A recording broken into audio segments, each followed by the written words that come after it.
Hello, women's hockey fans. Welcome to another special edition of At Even Strength. My name is Erica L. Ayala. I am your founder of Black Rosie Media, also co-host of At Even Strength alongside Rachel Donner. Now, I wanted to hop in here because, listen, you guys had such a bomb post-game live stream, and I was definitely, I was feeling the FOMO for sure.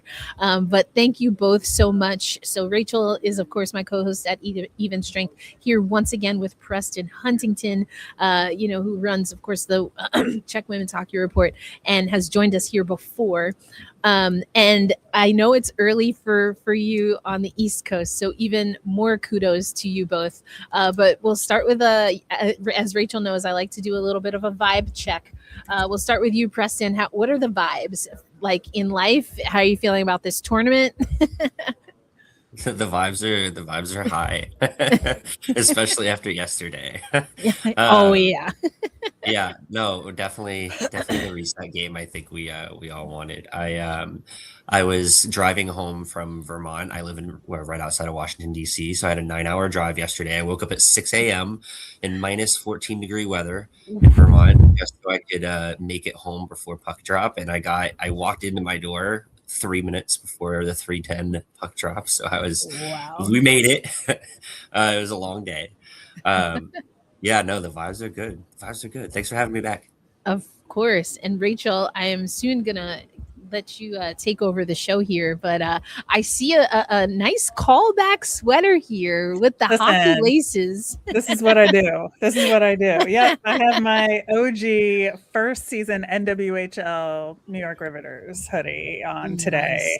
Nice. So I love it. We do the throwback as often as we can in women's hockey land because we got to, we have to understand our ancient texts and know our history.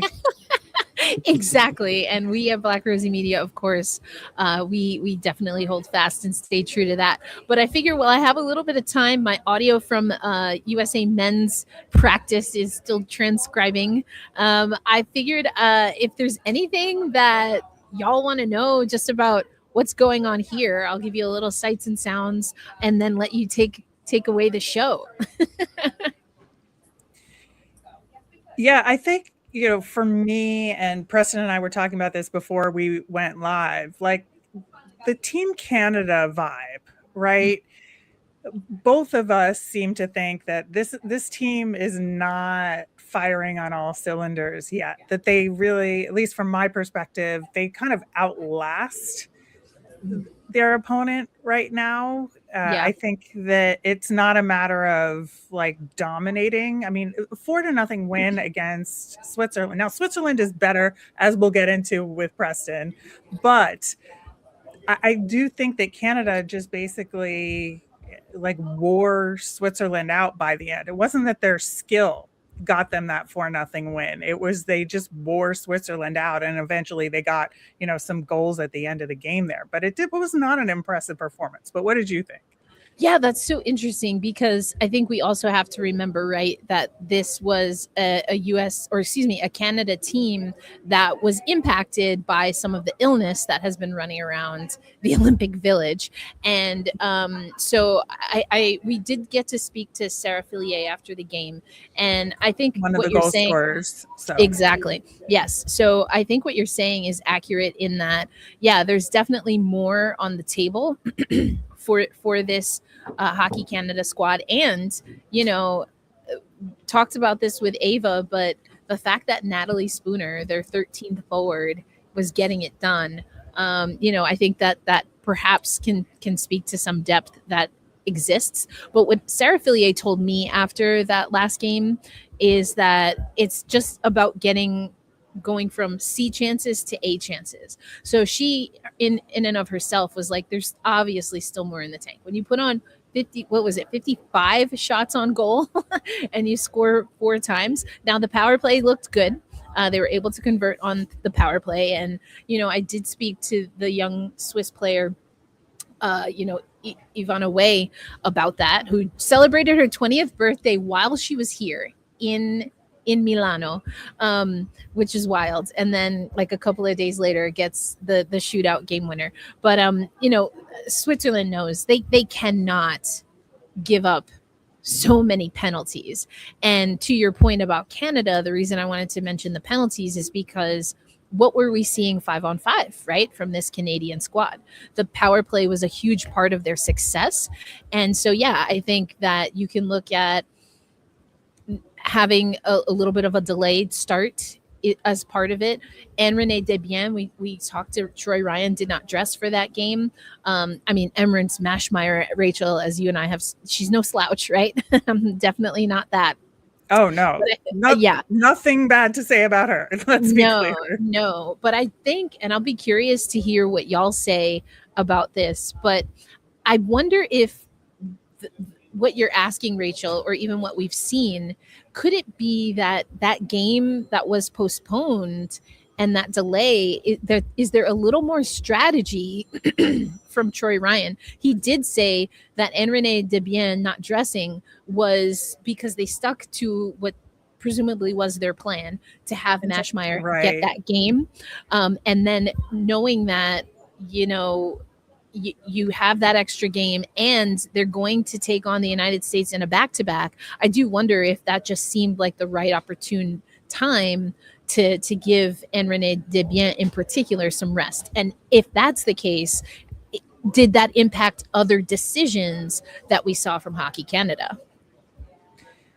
Right. And that's kind of the insight I was looking for from you, who's on the ground, right? And have talked to these people, because the perspective that we get just watching the game on TV is a little different than kind of what's going on behind the scenes with like decisions being made, like that very one about the goaltending. And certainly the delayed start was going to have an effect. It takes teams, a period to get into the swing of things and adjust to the actual competition of the thing. So I get that for sure. So I'm not dinging them for a slow start per se, but by like midway through the first period, I expected things to be a little bit more dialed. And that's why I had that question. Yeah, for sure. And again, Switzerland coming, excuse me, off a back-to-back in that game against Canada. Right. I think we saw that they gave them fits early, but the sustaining that was a little difficult. Another thing I will say, and I don't know what it's looked like on the broadcast, Preston, but how has the puck been moving from just you observing these games? Because I will say from sight and sound, the ice doesn't seem, as glossy as they might want it. And I do wonder if that's been impacting, and if you've even picked up on and noticed anything about how passing is happening in this tournament. Yeah, I haven't noticed anything super specific on the ice like structure or just how it's being played on. But I have noticed I've noticed more falls. I've noticed a little bit more like rough play, especially on the boards than I typically normally see in like a PWHL game, for example, here domestically. So, but there hasn't been any I haven't seen any reports from players coming out and bashing the ice or the conditions there, but it's definitely something we've all been wondering. I'm curious if that I'm curious if that storyline's going to come out as we get closer to the quarterfinals and beyond. Right, when the games, there's a little bit more riding on the games. I think that the men have started playing. Well, and it's gonna get messy. Yeah, I mean the ice. I use the term like nails on a chalkboard, or like if you've ever gone to a public skate and it's just so crunchy and you're hearing all that snow on the ice.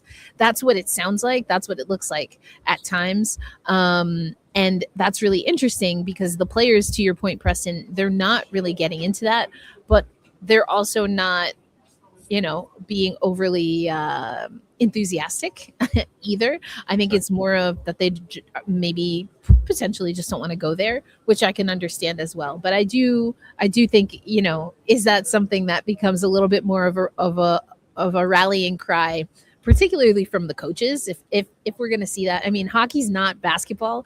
In basketball, that is the play. If there's something going down, the coach is going to take a fine, scream about it, and hope to get the calls going the other way. So I'm curious if we'll see any of that. But I do think the players are doing the best they can, and it's not necessarily, at least from my eye test, the kind of ice that is conducive to moving the puck fast. I just think things are getting slowed down. Like you said, falls are happening. Yeah, I'm also curious about the boards. Just from like, is the puck rimming the way it should, right? Because I've noticed like some slowdown. Now maybe that's the ice on the base and the way that the boards and the ice are connecting. Yeah. But that's the one thing that I've noticed. I mean, it's also from a broadcast perspective, I don't like the dark colors on the boards because with the black puck, it's not great, but that's a broadcast issue, color choice. That's not really the construction of it, right? But like, I've just noticed, it just seems like the connection between the boards and the ice isn't exactly as good as it should be.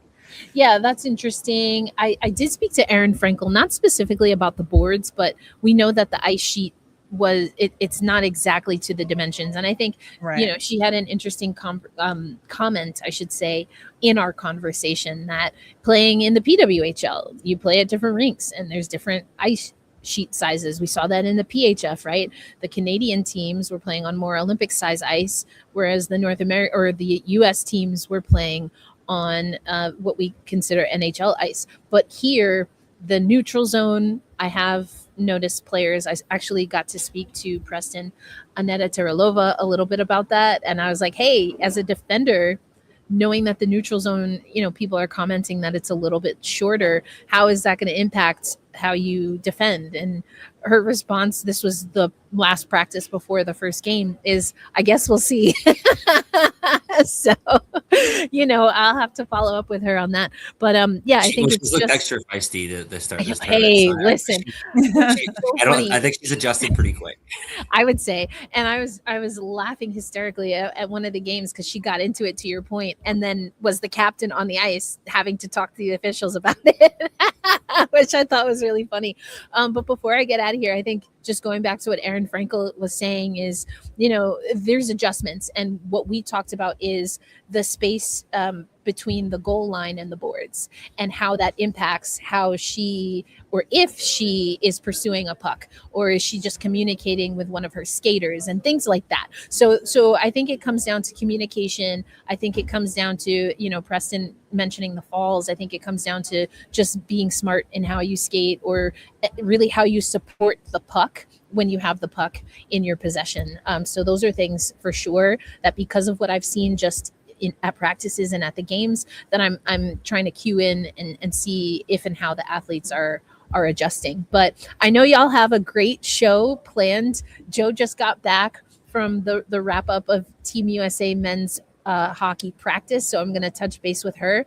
But as always, thank you both for hopping on, and tomorrow's the big one, so I can't wait to hear what you guys have to say about that one, because USA Canada, of course, is going to be big time. I did get to speak to Quinn Hughes here at practice. His mom, actually, Ellen, is working with the women's national team. His brother is here, so the Hughes family well represented, and well as their ghosts. Quinn's ghosts have followed him to Italy, apparently. So there you go. God, I need somebody to ask him about that desperately. Listen, all right, I might have to follow up there, but I do know that the Hughes family and probably some of the other guys are going to be headed to that game tomorrow. They know what's up, and although their tournament hasn't started in earnest and won't start until Thursday, Quinn told me, he's getting ready and excited for what the atmosphere is going to be like for USA Canada. But with that, I'm going to sign off here, let you all take it from here. But again, Preston and Rachel, you're doing great. Thank you so much. And for everyone who's tuning in, you've got fans in the chat, Preston, married, by the way. I want to thank you for the work that you're doing. But Rachel, I will let you take it from here. Thanks so much, Erica. All right. Yeah. So, Preston, obviously, with the Czech women's hockey report, you are our eyes and ears for Team Czechia, and the kind of ebbs and flows of the games for them so far have been a lot different than maybe would have been expected. But I think looking at their last couple of games with, we had talked about in the preview of the game against Switzerland, you were very confident and things did not turn out that way. But then they had a very different kind of game against Finland. So can you talk about those two games and kind of how the team adjusted after that loss to Switzerland? Yeah, so many thoughts. I'll point out too, like the schedule. I feel like is very much not in our favor for the opening rounds, just because we get that USA game first, and then we're we put a lot out of the tank for that game, and then we take Switzerland on the next day, and then yesterday we get Finland, which is a highly emotional, very important game because of the history between us and Finland, and then we get Canada today, so that's not any easier. So the back-to-backs, the two back-to-backs are a little brutal, but at the same time, I wasn't as worried after the Switzerland loss as I thought I would be, just because, at the end of the day, everyone's going to make quarterfinals. And it's if Carla McLeod has shown me anything this year, especially with the Czechs' performance in the Women's Euro Hockey Tour earlier this year, she is not bothered until it really, really matters. The Women's Euro Hockey Tour is a great example of that, in that there was a lot of experimentation. There was silly losses, and there were bad performances in some of the first rounds of that tournament throughout the beginning part of the season. And then we turned it on, and the last stop, and we looked great. And it completely, looked and felt like the team we wanted going into the Olympics, even though it didn't feel like that at all the beginning part of the year. So if I can assume anything about how Carla is approaching all of this, it's, hey, we're refining, we're trying to refine our structure, we're trying to remain disciplined, and we're trying to find the composure that we need to be what good tournament teams are. And sometimes that takes more than a game or two, right? Yeah. Yesterday I was very pleased with a couple of different things. I think from a game state management perspective, we weren't super chaotic, which was nice. We were making safer puck decisions. We were providing better support exiting our zones. And what was really nice is that we weren't gifting anything to Switzerland, especially late. They got a very timely power play in the third period yesterday. And admittedly, I was like, Switzerland in their game got a timely power play and a late equalizer, but Finland got the exact same thing yesterday, and I could kind of feel like like, oh no, here we go again, where we're up 2-0. It's not the biggest lead in the world, and we just given up a late power play, but we killed the moments that mattered, and gave our team the opportunity to kill what Finland needed to get back in the game, right? Yeah. Well, and that's a very Carla McLeod game, right? Yeah, it is. Like, managed game. We know this from her time with the Ottawa Charge. Like, that is her style, and it works most of the time. It's just the time that it doesn't work that sometimes you worry about. But yeah, I think you're right there in terms of the kind of ebbs and flows of this tournament, because I do think that Czechia is in a good position to kind of set themselves up to peak maybe at the right time here. Yeah, I think so. What I'm liking a couple of, from like an identity perspective, I'm liking the fast and direct offense that we're seeing from the entire lineup. Both of the goals that we scored yesterday came from really fast interior plays, like quick passes up the ice, close range finishes. We weren't relying on, perimeter shots with a lucky bounce. Both Natalie Mlinkova's and Teresa Piszczakova's goals were right up and close, and they were quick and they were fun.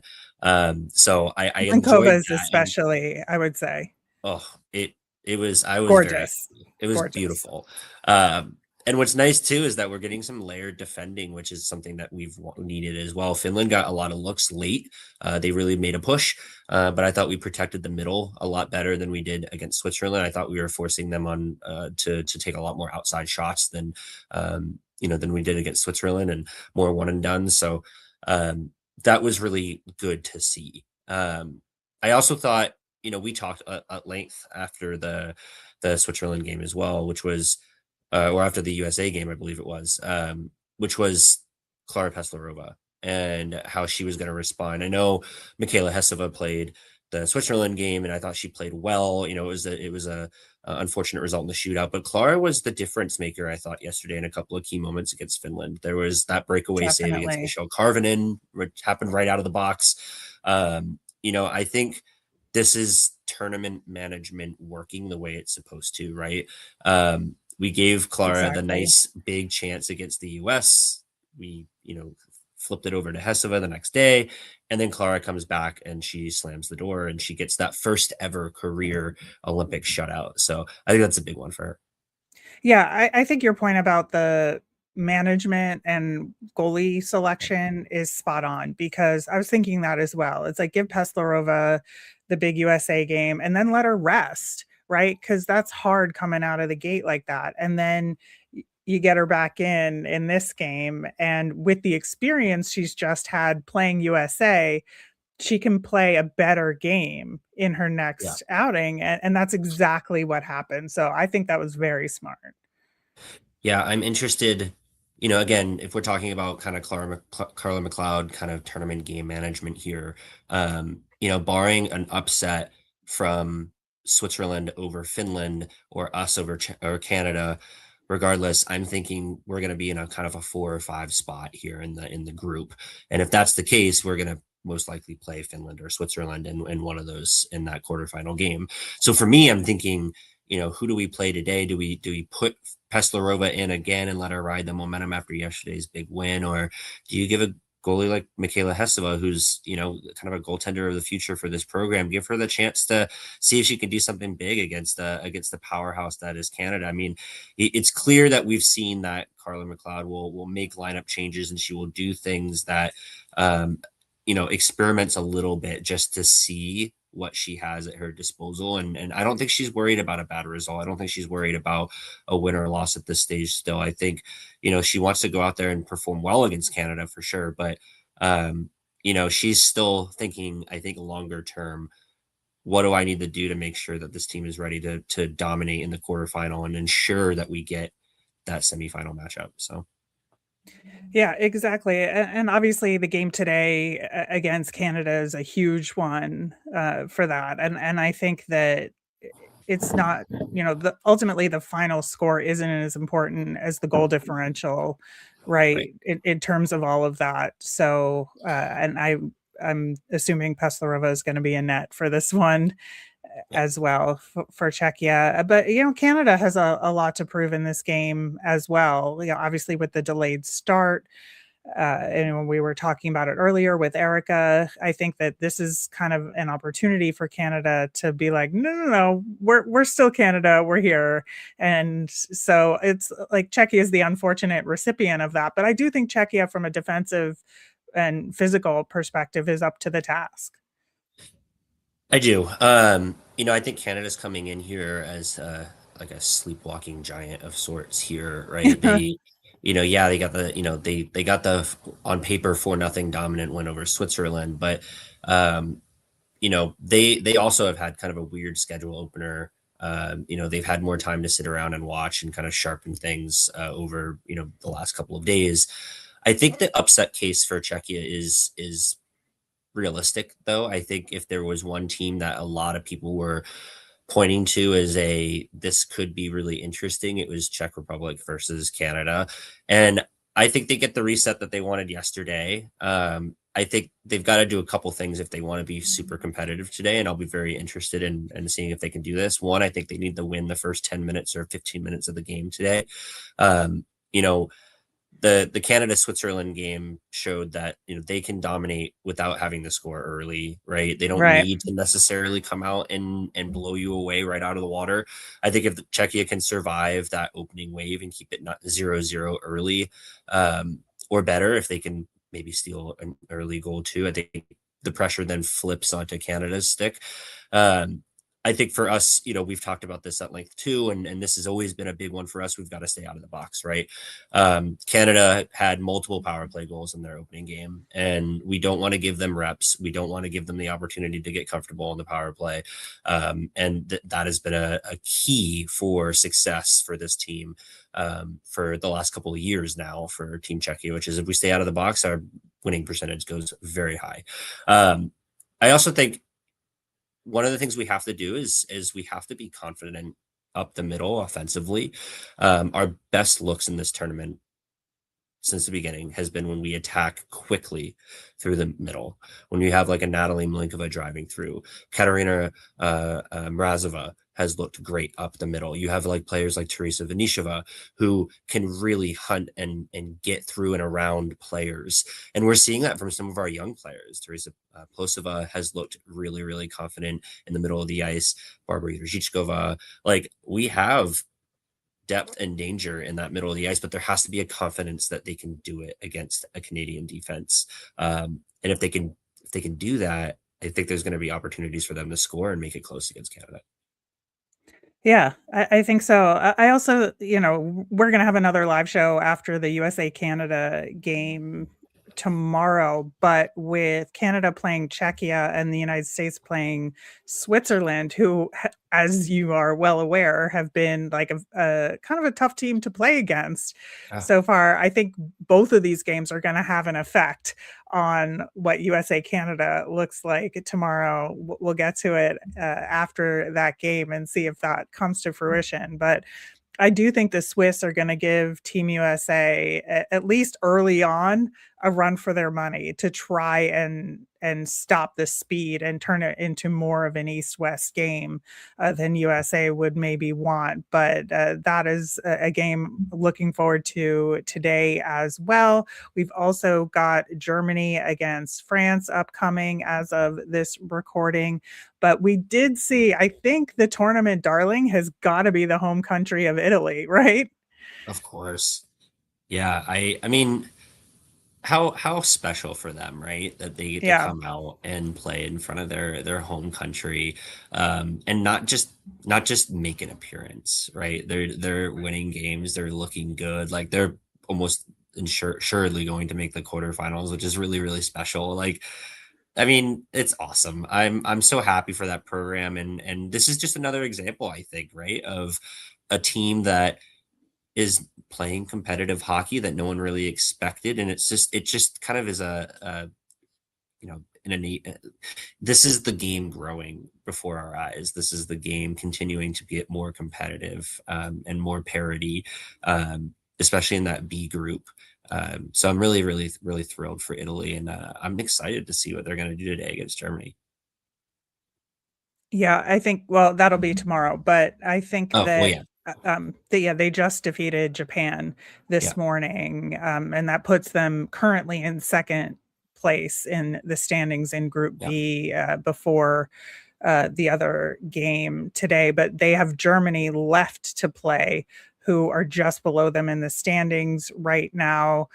Sweden, of course, clinched their spot in the quarterfinals. And that was really the job of Team Sweden in this tournament, to be like, we don't belong in Group B. We're a Group A team that just happens to be in Group B this time around. And we're going to make a statement that shows that. And that's what they've done. I mean, they're outscoring opponents 14-2 in the tournament thus far. And that's what kind of makes this, Group A being the top tier and Group B being the second tier, like an interesting way to structure things in this tournament, as opposed to having like 2 or 3 top teams and 2 or 3 kind of lower teams in each group. But Sweden has gotten its job done. That is for sure.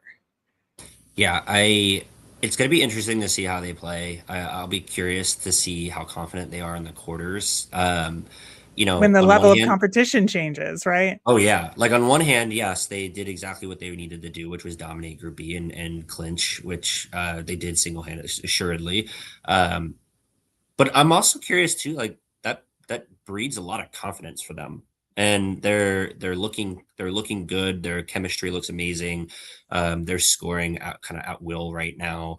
I could see them playing really, really solid hockey in the quarterfinals against maybe a Switzerland or a surprise kind of Finland if they get their act together as well. So I don't know. It'll be really interesting. But they're not a team that you want to not take seriously.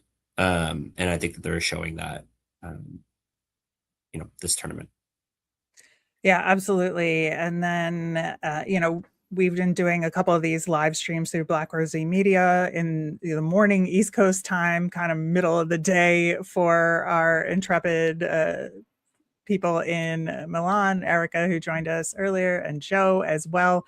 But tomorrow we are going to have our live show after the USA-Canada game, maybe a little bit later, depending on how the Switzerland-Finland game goes. That's at the same time, but we'll see how all of that plays out. So we'll get to talk about Czechia versus Canada and Switzerland versus USA and how that led into the USA-Canada game as well. And thanks for watching and listening to At Even Strength on Black Rosie Media. We'll be back to talk more women's Olympic hockey tomorrow.